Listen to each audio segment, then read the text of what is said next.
Ephesians 6:11. Put on the whole armor of God, that you may be able to stand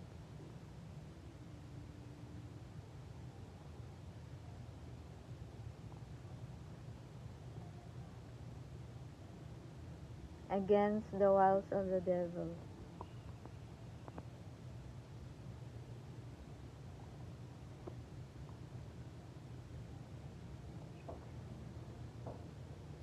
That's a message of the Lord for you today, that He wants you to put on the whole armor of God, and so that you can stand firm. God doesn't want you to fall down. God doesn't want you to stay unawake.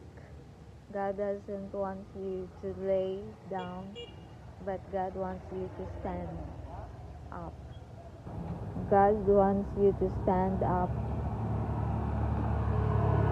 forward.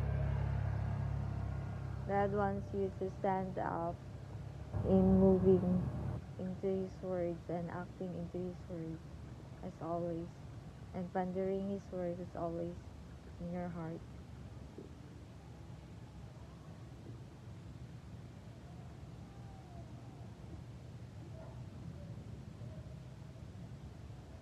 God bless you, and thanks for watching my video.